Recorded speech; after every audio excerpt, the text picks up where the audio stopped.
They don't know boxing, man. Let me start off. One more thing I gotta say. Like I was saying about the opponents, about being great. Let me explain that one more time. Why I say, Mayweather is one of the greatest, if not the greatest, to lace up. People like to say, Ali fought, Frazier, Foreman, Floyd ain't fought Tommy Hearns, blah, blah, blah, blah, blah. If we be real about the situation, about the sport of boxing, the only time Ali, Sugar Ray, Frazier, Larry Holmes, I'm just going back. Only time them boys was fighting anybody is when they was fighting another brother. Because Ali whooped a lot of sad white boys. Look at his classics. Sugar Ray whooped a lot of sad white boys. Boys, these dudes wasn't training like they train today. Half the white people that they fought just wanted to fight a nigga in that time period. Because it was racial in that time period. Ali whooped a white dude. The other white boy, I want to fight him next. Most of them was cab drivers. People, school teachers. They held 5, 6 jobs. They wasn't training. They was just getting in the ring fighting. Oh, they fought 15 rounds. Okay, they wasn't. I mean, look how they was fighting. They don't even fight the same. Ali didn't have no defense. I mean, he had the rope a dope. You know what I'm saying? But he was a heavyweight. And people that compare a heavyweight to a welterweight sounds foolish to me to begin with. Okay, Floyd says he's better than Ali. Okay, he compares himself to Ali. Okay. But let's look at it like this. Boxing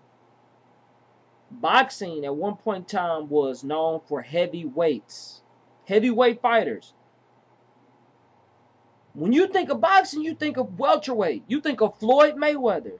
Floyd Mayweather revived boxing, revenerated, and his perception is welterweight now. That's the division to be in. It's no longer heavyweight. You know what I'm saying? It wasn't common to see smaller guys getting paid what they getting paid now, being the highest paid fighter ever. And then he said, his last toughest fight was Oscar De La Hoya. To me personally, I thought his last tough fight was Hatton. Oh, Hatton was 140. But Hatton beat Collazo at 147. He was a title holder.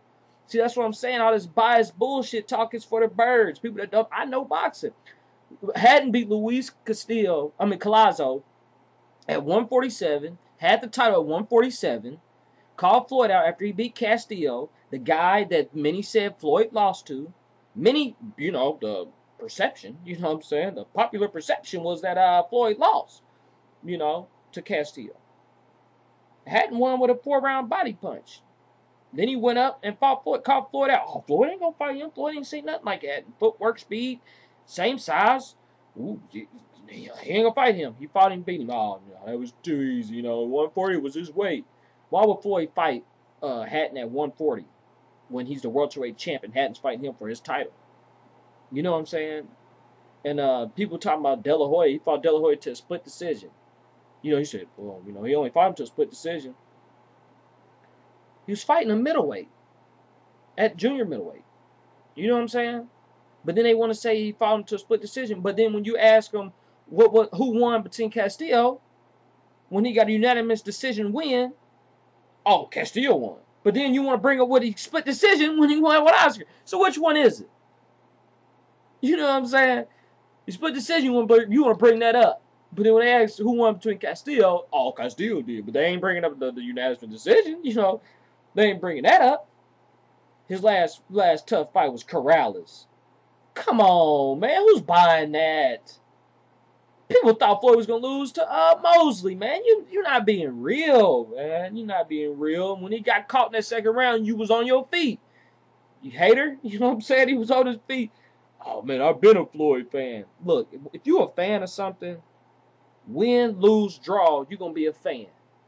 You're not going to say you're a fan one day and because something happened, you ain't a fan now. Because if you was a fan, if you was a legit fan of Floyd boxing, period, we're going to say Floyd because everybody got a favorite fighter. If you was a legit fan of Floyd Mayweather, you wouldn't change up. You're not a fan. You know what I'm saying? I made one video, my last video, talking about, is Floyd really scared of so-and-so, so-and-so? Then all the Pac-Tars was giving me love. We know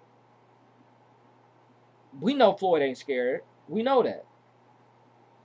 But you don't change up overnight. When you're a fan, you're a fan. If I'm a fan of the Chiefs, win, lose, draw, if they go 0 next season, don't win a game, I'm still a fan. I ain't gonna switch up on them. You know what I'm saying? It don't matter. When you're a fan, you're a fan. Well, I just think he's scared to lose his own. When you've been a fan all this time, now you think he's scared? Come on, man. You real flaky. You being real flaky.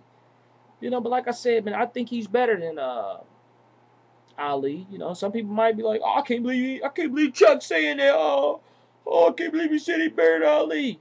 Ali's daughter said Floyd Mayweather is one of the best, if not better. And she said that Floyd calls himself better than her dad, and Floyd has every right to do that. This is Ali's daughter.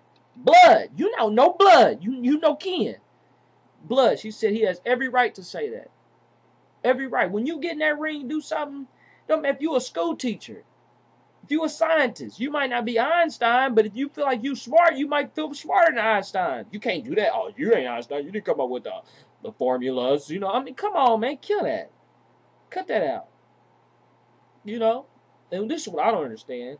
If you ask the older generation something, if I ask my grandfather, you know, who was the best musician, he might say James Brown. You know what I'm saying? If I ask my dad, who was the greatest musician that he heard, he's going to say Michael Jackson. My grandfather's going to argue with him and say James Brown's better than Michael Jackson. I'm going to say I like R. Kelly. My dad might say R. Kelly is not better than Michael Jackson, which he ain't, but I'm just saying. He's not better, but I'm going to say, no, I like R. Kelly, you know. My niece might say she like Chris Brown. You're not going to see me saying, oh, well, you know, James Brown, you know, he started, you know, R. Kelly really can't, you know, really not that, you know, James Brown. In my era, who I see is R. Kelly. So for me to speak on what James Brown did would be from what I've read, from what I've heard, word to word, talk to ear, you know what I'm saying? A lot of people that talk this Ali stuff, that's around my age, a little bit older, they talk up what they read, what they seen on classics, what somebody wrote. You know what I'm saying? That's word to ear, word to mouth. They didn't follow Ali's career. So most stuff you hear on YouTube, all this stuff about talking about the greatest, you know, Henry Armstrong, all that, y'all didn't even follow their career. Y'all wasn't present. Y'all read. Y'all probably watched the classic fight. You wasn't there to see who they actually ducked. Because there's a lot of fighters that, like right now, Margarito, 10 years, 15 years from now, people won't talk about Margarito. Margarito's not even a big name. So 10 years from now, people will say something different about Mayweather. But right now, if they was in this time, then they could say something about Margarito.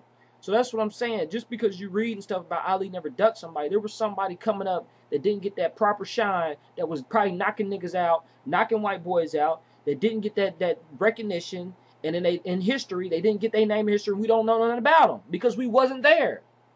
A lot of people don't know that. A lot of people sleep. They going off what they heard, what they read. You know what I'm saying? Right in my era, your era, Manny's era, Floyd's era, Ward's era, Obama's era, Mayweather is the man. You know what I'm saying? He's the man with the plan. You know. But that's all I got to say, man. People don't know, man. They don't know. They don't know, man. They don't know. You know what I'm saying? I might think, you know, Eli Manning's the greatest quarterback ever. You know, I possibly think some black dude, Moon, I think his name Warren Moon or something, I don't know, was the greatest. Or, you know, I mean, I'm just trying to think of some people, man. It's just crazy. You know, I like Kobe. My brother likes Michael Jordan. My dad likes, you know, Dr. J. You know, we argue all the time. I think Kobe's better. You know, but my brother feels that Michael Jordan's better. And he tries to compare his stats to Kobe's. But the game has changed. Defense has changed. You know, the rules has changed. So stats is going to be different. So we argue back and forth. You know what I'm saying? But at some point in time, the torch gets passed and records get broke and other people get recognition. It's something you got to deal with, whether you like it or not, whether you like Floyd or not, something you got to deal with. You know what I'm saying? If you don't like it, I mean, hey, you don't like it. You know what I'm saying? I like it. I love it. You know what I'm saying? Floyd is that nigga, man. Anytime you talking about him, he's that nigga. You just don't say nigga.